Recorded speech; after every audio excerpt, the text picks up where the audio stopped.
네, 잊을만 하면 한 번씩 터지는 것 같습니다. 바로 기업의 분식회계 얘기인데요. 오늘 법원의 파산 선고를 받은 모뉴엘 사태가 가라앉기도 전에 이번에는 대한전선 분식회계가 터졌습니다. 믿고 투자한 투자자들 속이고 또 기업의 미래까지 좀먹는 분식회계.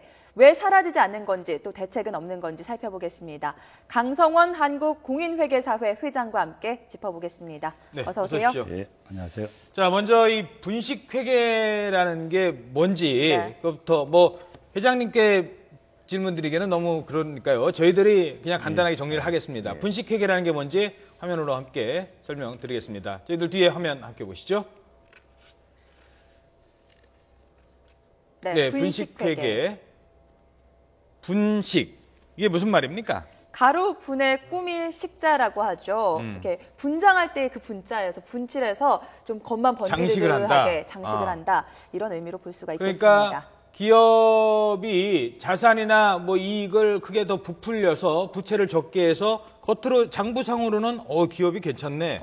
그러니까 자금 빌릴 때도 이자도 좀 적게 내고 투자도 할 만하고 이렇게 만들었는데 사실은 아니라는 겁니다. 자, 모뉴엘 충격 가시기도 전에 이번엔 대한전선이 분식회계로 적발이 됐습니다. 왜 이렇게 분식회계가 끊이지 않는 걸까요? 예, 분식회계는 이제 그 경영 상황이 이제 악화되고 안 좋을 때, 그럴 때 일단 그 순간을 좀 모면한다 그렇게 하기 위해서 일단 분식 유혹이 빠지는 거죠. 예. 근데 한번 빠지게 되면은 경영 상황이 호전되기 전까지는 그게 이제 계속 하다 보니까 그 금액이 자꾸 커져서 나중에 결국은 이제 부도 상태로 되고 큰 문제를 야기한다 볼 수 있습니다. 이번 대한전선 문제를 좀 더 짚어보도록 하겠습니다. 오너일가 회사인 대한시스템즈에 내준 빚 때문에 결국 회계장부를 바꿨다는 건데 분식회계를 했다는 건데 이번 사건 좀 정리를 해주시죠, 회장님께서. 예, 대한전선은 이제 아시면 2011년과 2012년에 그 매출 채권을 아주 받을 수 없는데도 받을 수 있는 것처럼 과대하게 이렇게 평가를 했는 거죠. 그리고 결과적으로 되면 손실을 이제 그만큼 줄이게 되고 또 보통 우리 순자산이란 그런 순자산을 과대하게 계산한 그런 내용이 되겠습니다. 그러니까 이제 매출 채권이라 하면 그러니까 이 물건을 팔았는데 돈을 이제 못 받은 거 아니겠습니까? 쉽게 말해서. 근데 그게 많이 있다. 돈을 받을 수 있는 권한이 있다라고 표시를 했지만 사실상 그 대한시스템즈가 부실한 회사이기 때문에 돈을 받을 수 없는 채권이었던 거죠. 그만큼 한 2,700억이 이제 지나치게 이제 과대 계산된 거죠. 지금 그래서 주식시장에서는 대한전선은 거래가 정지가 됐죠? 당연하죠. 거기다 이제 투자한 사람들은 지금 완전히 휴지 조각이 될 수도 있는 거 아니에요? 그렇습니다. 그게 이제 사회 문제로 크게 이제 부각이 되는 거죠. 그런데 이 분식회계는 모뉴엘 또 대한전선만의 일이 아닙니다. 희대의 분식회계 사건들 저희가 좀 준비를 해봤는데요. 과거 사례, 미국 사례부터 한번 살펴보도록 하겠습니다. 화면 함께 보시겠습니다. 미국 역사상 최악의 회계 부정 스캔들이었는데 에너지기업 엔론 사태를 말합니다. 실제 에너지 생산 안 하고 소유시설도 없고 거래도 전무했지만 종이 숫자 몇 개 조작해서 선물 시장에서 막대한 거래를 해서 780억 달러, 우리 돈으로 한 87조 6천억 원이 증권시장에서 증발해버리는 일이 있었습니다. 또 있었죠. 바로 대우 사태입니다. 재계순위 2위의 대기업, 바로 김유중 성공신화 기업이었는데 IMF 때 사실 다 경험을 해봤습니다. 정상 회계 처리된 부분에 마이너스 전표를 다시 입력하는 수법으로 매출을 부풀려서 41조 원을 분식회계했고 결국 대우는 해체가 됩니다. 한 가지 더 보겠습니다. 거짓 벤처기업 성공 신화로 꼽히는 모뉴엘 사태입니다. 마이크로소프트의 빌 게이츠 회장이 이런 회사 주목하라라고 극찬하기도 했던 회사였는데 사실은 실상은 수출입 실적 뻥튀기해서 사기 대출을 받기도 했습니다. 자, 이렇게 여기만 믿고 대우나 엔론의 주주들은 결국은 피해를 입는 거 아니겠습니까? 그렇습니다. 이 심각성을 좀 말씀을 해주시죠.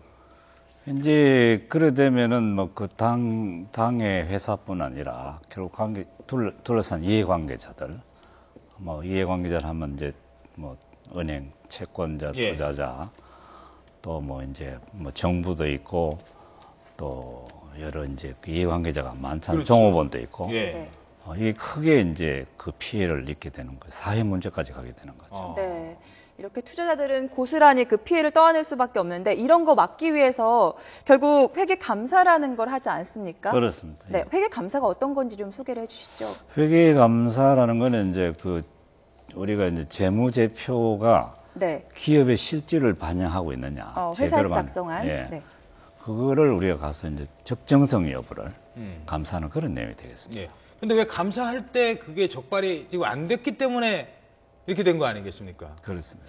뭐 공인회계사협회 회장님이시니까 네. 그동안 분식회계 문제도 많았고 회계 투명성 그리고 적정한 그 회계 관리에 대해서 노력을 해왔는데 네. 어떤 점이 제일 문제라고 보십니까? 결국은 이제 아까도 말씀하셨지만 분식 이제 회사가 이제 어려운 상황이 있을 때 분식에 유혹에 빠져 분식을 하게 되는데 예. 네.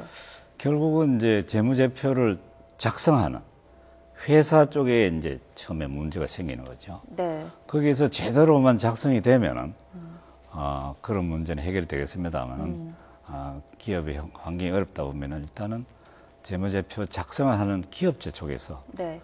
그렇게 이제 그런 네. 이제 분식을 할 수밖에 하게 되는 그런 경우가 있죠. 네, 공인회계사가 이렇게 회계 감사도 하고 있고 또 점점 영역이 다변화되고 있다고 하는데 예. 공인회계사협회 회장님이시니까 예. 어떤 영역에서 회계사들이 활동하고 있는지도 나오신 김에 좀 소개를 부탁드리겠습니다. 예, 뭐 일반적으로 우리가 이제 회계 감사도 하고 세무 대리도 하고 또 경영 컨설팅도 네. 하고 있습니다만 이러한 이제 분야가 갈수록 더 이제 확대되어 있는 지금 공기업 쪽에 공공기관 쪽에 공분야 이제 퍼블릭 섹터 쪽에 또 이제 뭐 이런 국민들하고 관계가 많으니까 네. 공동주택 관계라든지 그 최근에는 예. 그 김부선 씨가 문제가 됐던 그 아파트 제기했던 관리비. 아파트 이것도 예. 지금 공인회계사가 감사를 하고 있다고요? 이제 내년부터 이제 감사가 의무화가 됐습니다. 예. 그래서 그게 그런 관리비 문제라든지 또는 각종 계약 관계 이런 쪽이 제대로 되려 그러면은 우리가 이제 단순히 회계 감사보다는 네. 좀 이행 감사라 그럴까 법을 제대로 준수했는지 계약이 제대로 됐는지까지 감사를 해야 의미가 있습니다. 알겠습니다. 자, 마지막으로 이 공인회계사회가 올해로 창립 60주년을 맞고 있다라는 얘기를 들었습니다. 예. 그 앞으로 그 회장으로서 공인회계사의 역할을 제고하기 위해서 어떤 준비를 하고 계십니까? 예, 그래서 지금은 이제 뭐 당초에 36명으로 시작했는데 지금 한 2만 명 가까이 됐습니다. 예. 한 60년 동안에. 아. 첫째는 이제 우리가 사회공헌 활동을 많이 하고 있습니다. 특히 이제 초등학생 경제교육이라든지 사회복지법인에 대한 우리 회계, 세무 멘토링 네. 이런 활동을 통해 가지고 우리가 같이 상생하는 그런 쪽으로 나가고 있고요. 그 다음에 이런 이제 사회교육이라 그럴까 이런 예. 기자, 언론의 역할도 중요하거든요. 그렇죠. 네네. 예. 언론이 제대로 이런 사항을 이제 정확하게 이렇게 알려줘야 되는데 그런 기자 아카데미 또 이제 법조인들은 교육도 저희들이 하고 있습니다. 그리고 이런 분식을 막기 위해서 자체적으로 계속적으로 우리가 노력을 기울이는데 회계 전문적인 교양, 윤리 교육도 시키고 있고 네. 그런 식으로 하고 이제 감사 시간을 아주 철저하게 적정한 감사에 투입해서 그런 부정이 발생이 안 되도록 그렇게 열심히 하고 있습니다. 그래서 앞으로는 좀 이렇게 신뢰받고 좀 존경받는 공인에서 되도록 그렇게 노력하고 있습니다. 알겠습니다. 네, 지금까지 강성원 한국공인회계사회 회장과 함께 분식회계 등과 관련해 얘기 나눠봤습니다. 오늘 말씀 고맙습니다. 고맙습니다.